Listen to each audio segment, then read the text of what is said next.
Hello students and welcome back to the virtual class of Gyan Manjari Vidyapit Bhuva. Students, in the last class we learnt about sequencing events on a timeline. हमने ये देखा कि timeline कैसे बनाई जाती है और अलग-अलग इवेंट्स को टाइमलाइन में हम कैसे एक सीक्वेंस में लिख सकते हैं. Right? So we must remember that in a timeline events follow one after the other.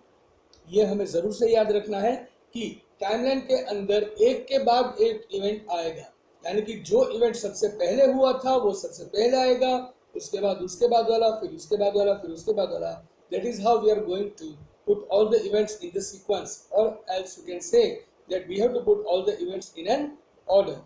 A timeline is important because it helps us track the changes over a long period of time. Timeline जो है वो हमारे लिए बहुत ही important है, क्योंकि एक लंबे समय में जो भी चेंजेस हुए थे उनको ट्रैक करने के लिए हमें टाइमलाइन बहुत ही हेल्पफुल रहता है. Today we are going to start the class by arranging various stages of human history on a timeline. Human history में जो अलग अलग चेंजेस आए थे, वेरियस चेंजेस आए थे सच अ लॉन्ग टाइम, स्टार्टअप से लेकर अभी तक, वो सब हम टाइमलाइन में समझने वाले हैं. And this will help us track some of the major changes in the history of human evolution. हमारे ह्यूमन का जो इवोल्यूशन हुआ है, यानी कि हम लोगों का जो डेवलपमेंट हुआ है, राइट, उसके लिए क्या बड़े बड़े चेंजेस थे कि जिसकी वजह से आज हम यहाँ तक पहुँचे, ये हम इसी टाइमलाइन से समझ पाएंगे. Right, so now we are going to see a slide show, and on the base of the slide show we are going to understand that how the human evolution has been done, which were the stages of the human evolution. Right, so let's start over here. So humans have changed or evolved over time. Humans जो है, right, वो समय जाते बदलते हैं. Right, जैसे कि अगर हम बात करें कुछ 100-150 साल पहले, right, तो अलग ह्यूमन थे. right, उससे कुछ 500-700 साल पहले चले जाएं, right, तो ह्यूमंस कुछ अलग थे. right, अगर हम 5-10 हज़ार साल पीछे चले जाएं तो ह्यूमन आदि बन होते. right, तो इंसान जो है वो जैसे ही समय जाता है इंसान में बदलाव आता जाता है. Let's arrange different stages of human on a timeline. तो ह्यूमन के जो डिफरेंट स्टेजेस है वो एक टाइमलाइन पे हम सबसे पहले अरेंज करेंगे. So can you arrange these 3 stages of human evolution और changes in humans on a timeline. Human evolution के ये जो 3 डिफरेंट जो स्टेजेस हमें यहाँ पे दिख रहे हैं, तो क्या हम इसको टाइमलाइन में अरेंज कर सकते हैं? तो यहाँ पे हम पहले ये पिक्चर्स जो है उसको ठीक से देख लेते हैं. तो यहाँ पे जो फर्स्ट सीन इज दैट कि वहाँ पे जो ह्यूमन है वो शिकार कर रहे हैं. सेकंड सीन के अंदर we can see the buildings, and the third scene के अंदर we can still see the ancient people, but they are farming, right, and they have certain animals as a pet. तो ये 3 different stage है. तो क्या हम इसको एक टाइमलाइन में अरेंज कर सकते हैं? Let's check it out. So which one do you think would be the oldest stage? Picture 1, 2 और 3, 3 पिक्चर हमें मिले हैं. तो इन 3 पिक्चर में से सबसे पुराना जो स्टेज कौन सा था, यानी कि सबसे पहले क्या था इंसान? नंबर 1, नंबर 2 या number 3? Right, so picture 1 is the oldest. First picture जो है वो सबसे पुराना है, क्योंकि इंसान जो थे वो सबसे पहले हंटर और गैदरर्स थे. हंटर मीन्स शिकारी एंड गैदरर्स मीन्स इकट्ठा करने वाला. राइट, हर जगह से ढूंढ ढूंढ के खाना लेने वाला. सबसे पहले जब इंसान की शुरुआत हुई थी तो तब मेन टॉप प्रायोरिटी इंसानों की थी, वो थी खाना. Right, the food was the only top priority to the human. उसके बाद the different things were introduce, and धीरे धीरे जैसे ही हम लोगों की सारी अलग अलग डेवलपमेंट प्रोसेस होती गई, वैसे ही हमारी प्रायोरिटीज भी चेंज होती गई. Right, so this is how it was going on. Then they obtain food by hunting and gathering the plant produce. Right, तो इंसान उस समय में फूड कैसे पाते थे? शिकार करके, और उसके साथ जो प्लांट, यानी कि वहाँ पे जो नेचुरली ट्री प्लांट्स उगे थे उनके जो प्रोड्यूस थे, यानी कि उनके जो प्रोडक्ट्स थे, उसको गैदर करके इंसान अपना खाना पाते थे. फिर विच वन कम सेकेंड? दूसरा कौन सा आएगा? राइट, नंबर 2 या number 3? So picture 3 come second. Third picture जो है वो दूसरा आएगा. It shows farmers and herders. Right, third picture में we can see over here that the humans became the farmers and the herder. Herder means animal rearing का जो काम करते थे वो. राइट। तो फिर उसके बाद इंसानों ने, पहले शिकारी थे, उसके बाद इंसानों ने फार्मिंग की टेक्निक फाइंड आउट की, राइट। कैसे फार्मिंग किया जाता है वो हम इंसान समझे, और उसके बाद धीरे धीरे हम खुद ही अपना खाना बनाने लगे, और तब तक हमारा टॉप प्रायोरिटी अगेन सिर्फ और सिर्फ फूड ही था, राइट। सो फार्मर्स और हर्डर्स बने, सबसे पहले हम हंटर और गैदरर थे, उसके बाद हम फार्मर्स और हर्डर्स बने, right. And they grew crops and herded animals for food. तो फूड के लिए हम सारे पशुओं को पालते थे, राइट, सारे जानवरों को पालते थे, उसके साथ हम खुद अपने खाने के लिए क्रॉप्स को ग्रो भी करते थे। Then which one do you think would be the oldest stage? So सिर्फ एक ही स्टेज बच गया है, राइट, पिक्चर नंबर 2, राइट। तो picture number 2 that is coming last. So it shows human living in cities created by them, right. तो सबसे पहले क्या था? सबसे पहले इंसान थे हंटर्स एंड गैदरर्स। तो उसका ना रहने का ठिकाना था, ना खाने का ठिकाना था, जो भी मिला, कोई प्लांट मिला तो प्लांट में से हमने खाना ले लिया, कोई एनिमल मिला तो उस एनिमल का शिकार करके हमने उसका खाना बना दिया, राइट। दूसरे स्टेज में ये हुआ था कि हमने फार्मिंग सीख लिया, राइट, और एनिमल हर्डर्स हम बन गए, right. We use to grow the crops on our own and we used to rear the animals, right। हम एनिमल्स को खुद संभालते थे, उसको पालते थे, कि जिसकी वजह से हम उनमें से भी खाना पा सके, राइट। तो उसके बाद हम फार्मर बने, एंड देन धीरे धीरे धीरे जैसे डेवलपमेंट हुआ, इंसानों ने खुद अपना एक शहर बना और उसमें रहने लगे। और here you can see the city created by the human themselves, right. तो ये 3 सीक्वेंस हमने देख ली। तो यहाँ पे हमने अगेन टाइमलाइन की ही प्रोसेस फॉलो की है। सबसे पहले कौन सा आएगा? जो सबसे पुराना, फिर उसके बाद वाला स्टेज, और फिर द लेटेस्ट स्टेज, राइट। सो उसको हम टाइमलाइन में देखते हैं। तो टाइमलाइन में नंबर 1 आएगा फार्मर्स एंड हर्डर्स, सेकंड आएगा hunters and gatherers, and the third आएगा सिटी ड्वेलर्स, यानी कि जिसने खुद सिटी बनाई, राइट। सो टाइमलाइन के बारे में अगर आपको अभी भी कोई इश्यू था तो आई होप अभी तक समझ में आ गया होगा सब कुछ, राइट। इसके अलावा हम ह्यूमंस की लाइफ की शुरुआत कैसे हुई, right, the stage of human evolution, right, human का इवोल्यूशन कैसे हुआ, उसके स्टेजेस भी हमने देखे। कि सबसे पहले हम आदि मानव थे, जो हंटर्स और गैदरर्स थे। यहाँ पे फार्मर एंड गैदरर्स जो है, right, that is the farmers and herders जो सबसे पहले लिखा है, right, that is the sequence mistake over here. First picture है that is hunters and gatherers, second is the farmers and herders, and the third one is the city dwellers, right? So that was the first portion of today's video. Now let's move to the second portion. तो students, सबसे पहले हम ये समझ चुके हैं that in the early stage the humans were the hunters and the gatherers. सबसे पहले ह्यूमन क्या थे? शिकारी थे, और गैदरर्स थे जो खाना क्रॉप से या फिर जो नेचुरल वेजिटेशन है वहां से वो खाना पाते थे, या फिर शिकार करके अपना खाना पाते थे। Then they became the farmers and herders, उसके बाद वो किसान बने, राइट, और पशुपालक बने, and finally they lived as city dwellers, और फाइनली वो सिटी ड्वेलर्स बने, यानी कि सिटी में रहने वाले लोग बने। Now let us locate some of this major developments on a map of the Indian subcontinent. तो अभी ये सारे जो चेंजेस है उसको हम इंडियन सबकॉन्टिनेंट के मैप पे समझने वाले हैं, right. Let us begin by first understanding what the Indian subcontinent is. जब मैं बात करूं इंडियन सबकॉन्टिनेंट, तो हमारे लिए सबसे पहले क्वेश्चन यही होता है कि इंडियन सबकॉन्टिनेंट क्या है। We will then label major historical developments on a map of the Indian subcontinent. और इसको समझने के बाद सबसे पहले इंडियन सबकॉन्टिनेंट क्या है, राइट, ये टर्म को हम समझ जाए, उसके बाद हम जो मेजर हिस्टोरिकल डेवलपमेंट हुए थे इंडियन सबकॉन्टिनेंट पे वो भी हम मैप पे समझने वाले हैं। So what is a subcontinent? Subcontinent क्या होता है? A subcontinent is a large distinguishable part of a continent which is smaller than a continent. तो एक जो खंड होता है, जो कॉन्टिनेंट सबको पता है, राइट, एशिया। तो we all know that the land is divided into the tectonic plates, right. जो लैंड है वो सारी लैंड टेक्टोनिक प्लेट्स के ऊपर डिवाइडेड है। अभी सारी टेक्टोनिक प्लेट्स एक साथ है, इसीलिए हम एशिया, सबसे बड़ा लैंड मास अर्थ के ऊपर पाते हैं। तो सबकॉन्टिनेंट क्या है? Subcontinent is basically a particular tectonic plate which is found in a land mass. एक बड़े से लैंड मास के अंदर एक जो टेक्टोनिक प्लेट होता है वो है एक बड़ा सा हिस्सा जमीन का, राइट, जो एक कॉन्टिनेंट से छोटा है। For example the Indian subcontinent और the North American subcontinent. Example के लिए हम इंडियन सबकॉन्टिनेंट और नॉर्थ अमेरिकन सबकॉन्टिनेंट दो एग्जांपल ले सकते हैं। इंडियन सबकॉन्टिनेंट, राइट, एक टेक्टोनिक प्लेट जिसके ऊपर सबसे बड़ा जो कंट्री है दैट इज इंडिया।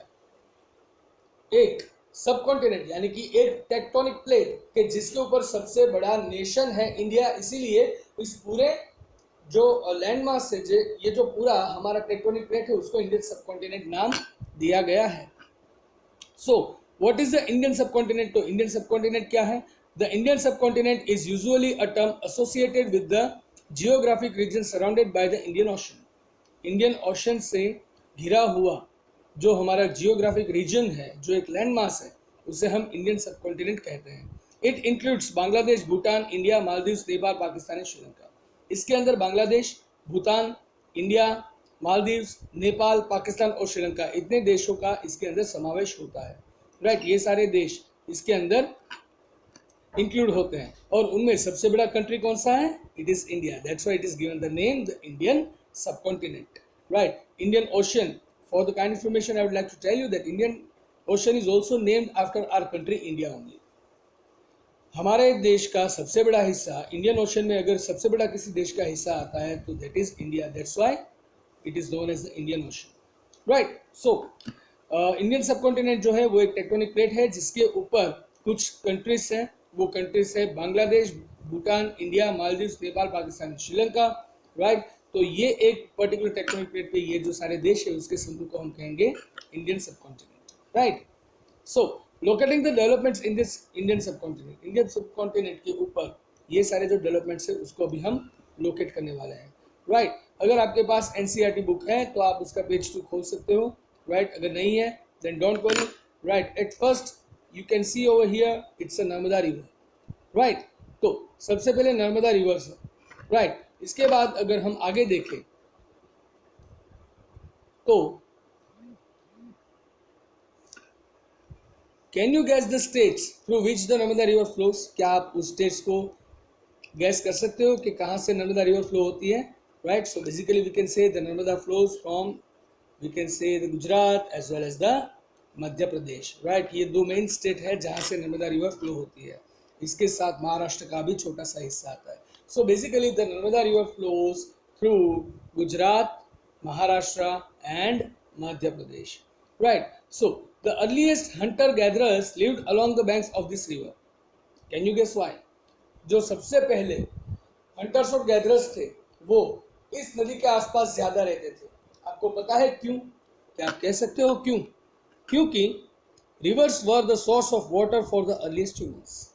सबसे पहले इंसानों के लिए पानी का जो मेन सोर्स था, राइट, ड्रिंकेबल वाटर का जो मेन सोर्स था, that was the river. Thick forest grew along the banks of this rivers and many animals would come to satisfy their thirst. तो बहुत ही गाढ़ जंगल नदियों के आसपास देखने को मिलते थे और बहुत सारे एनिमल्स भी ऐसे थे जो अपने प्यास बुझाने के लिए रिवर बैंक्स पे आते थे। राइट, सो उसको अपना खाना रिवर बैंक्स पे आसानी से मिल जाता था। इसके लिए इंसान अर्ली टाइम में हंटर और गैदरर जो थे तब वो नदी के आसपास रहना पसंद करते थे। Earliest humans could therefore collect roots, fruits and other forest produce as food.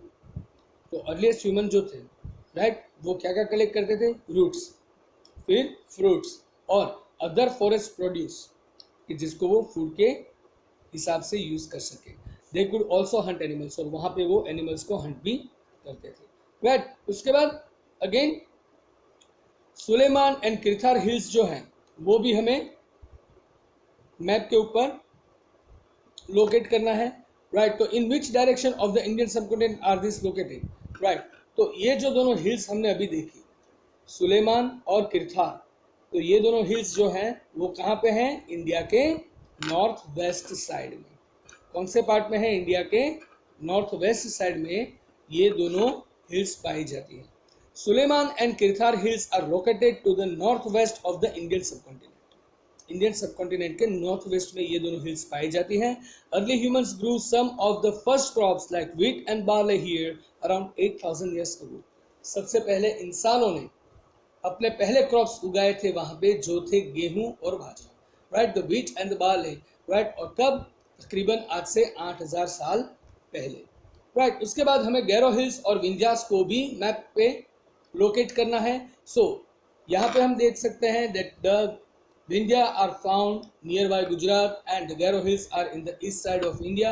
Right, so in which direction are the Garo hills and the Vindhyas located? Garo hills और विंध्या कहाँ पे लोकेटेड है वो हमें देखना है. So the Garo hills are in the north east India and Vindhyas are known as the central India. Right. तो वहां पे क्या हुआ था, agriculture develop at this places. इस प्लेसेस पे एग्रीकल्चर लेवल जो था वो डेवलप हुआ था. Rice was first grown to the north of the Vindhyas. Vindhya जो एरिया है उसके नॉर्थ साइड में सबसे पहले राइस ग्रो हुआ था हमारे सब कॉन्टिनेंट में. उसके बाद we have to locate the Indus and its tributaries on the map. Right. Indus river जो है यानी कि सिंधु नदी जो है उसको और उसकी ट्रिब्यूटरीज को हमें फाइंड आउट करना है. So we can see over here. Right. ये जो ब्लू लाइन आपको दिख रही है यहाँ पे, राइट, द इंडस और वहां से निकलती है जो कश्मीर तक जाती है, they are the tributaries of the Indus. Right. तो about 4,700 years ago, some of the earliest cities were present along the banks of the Indus River and its tributaries. तकरीबन 4,700 साल पहले कुछ सबसे पहले के जो शहर थे वो वहां पे पाए जाए. राइट. वो वहां पे पाए गए. राइट. इंडस रिवर और उसके ट्रिब्यूटरीज के आसपास, और इसीलिए उसको इंडस वैली सिविलाइजेशन भी कहा जाता है, यानी कि सिंधु खींद की संस्कृति भी उसको कहा जाता है. Right. So now we have to locate the Ganga on the map. So the Ganga is found over here, right, just below the Nepal. Right, we can see the Ganga river. So उसके बारे में थोड़े details लेते हैं. So around 2,500 years ago, cities developed along the banks of the river Ganga and its tributaries. तकरीबन 2,500 साल पहले यानी कि 2,500 साल पहले गंगा रिवर के बैंक्स पे भी सिटीज डेवलप हुए थे और उसके ट्रिब्यूटरीज पे भी सिटीज डेवलप हुए थे. इन एंशिएंट टाइम्स, पुराने समय में, the area along this reverse to the south of Ganga was known as Magda. Right. South Ganga के साउथ में जो एरिया थे, गंगा के साउथ में जो एरिया था उसको मगध के नाम से जाना जाता था. The rulers of Magad were very powerful. Magadh city जो था, मगध जो एक एरिया था, राइट, वहाँ के जो रूलर्स थे वो बहुत ही पावरफुल थे. And they established a kingdom there. और वहाँ पे उन्होंने एक किंगडम एस्टैब्लिश किया. Can you guess in which present day state of India would Magadha lie in? क्या आज आप गैस कर सकते हो कि हमारे कौन से स्टेट के अंदर मगध आया होगा आज के जो हमारे डिवीजन उसके हिसाब से? We can see over here Ganga के साउथ में, right, the Magadha is written in the orange words. Right. तो क्या आप गैस कर सकते हो कि आज की तारीख में जो हमारा स्टेट का डिवीजन है, जो हमारा पॉलिटिकल डिवीजन है, तो उसके हिसाब से मगध कहाँ पे होगा? Right. So Magadh is in the state of Bihar. Bihar state के अंदर मगध पाया जाता है. राइट. तो ये पूरा समरी है और ये समरी आपको नोट डाउन करना है. तो सबसे पहले आप वीडियो को पॉज करके ये जो पूरा समरी है उसको नोट डाउन कर लीजिए. उसके बाद टाइम हो जाएगा आपके होमवर्क का. सो स्टूडेंट्स, आई होप आपने समरी लिख लिया होगा. अभी उसी समरी को आपको यूज करना है. SB8 आपके पास जो SB बुक है उसमें SB8 ओपन कीजिए जिसमें प्रैक्टिस क्वेश्चन 7 दिया गया है. उसमें 7.1 है. ये पूरा मैप वर्क है. So on the map of India given in the right mark the following. तो आपके SB बुक के अंदर यहाँ पे आपको 7.1 में ये जो मैप मिल रहा है उसके अंदर आपको ये जो 4 ऑप्शन उसको मार्क करना है. A river along the banks of which cities developed around 2,500 years ago. तो एक ऐसा रिवर आपको लोकेट करना है, उसको मार्क करना है और उसका नाम भी लिखना है कि जहाँ पे तकरीबन 2,500 साल पहले सिटीज डेवलप हुए थे. उसके बाद hills to the north of which rice was first cultivated. Right. एक ऐसी हिल्स आपको मार्क करनी है कि जिसके नॉर्थ में सबसे पहले राइस का कल्टीवेशन हुआ था, यानी कि राइस ग्रो किया गया था. Hills where wheat and barley were first grown around 8,000 years ago. उसके बाद आपको ये हिल्स भी दिखाना है इस मैप में कि जहाँ पे आज से तकरीबन 8,000 साल पहले व्हीट और बार्ले जैसे क्रॉप को वेरी फर्स्ट टाइम ग्रो किया गया था. And the present day state where the kingdom of Magadha was located. और प्रेजेंट डे में एक ऐसा स्टेट जहाँ पे आज की तारीख में मगध लोकेटेड है. राइट. यानी कि आज की तारीख में ऐसा स्टेट जहाँ पहले मगध स्टेट हुआ करता था. तो इन चारों चीज़ों को आपको मैप में दिखा के मुझे सेंड करना है. राइट. आई होप आपको होमवर्क समझ में आ गया और उसके साथ साथ आपको आज का लेक्चर भी समझ में आ गया होगा. अगर फिर भी कोई क्वेरी है, you have got my number, you can contact me any time. Right. So that was it for today's session guys. I'll see you in the next session with the new topic. Till then, it's time to say goodbye. So goodbye, take care, have a nice time, stay home, stay safe, and yes, don't forget to share your homework. Thank you.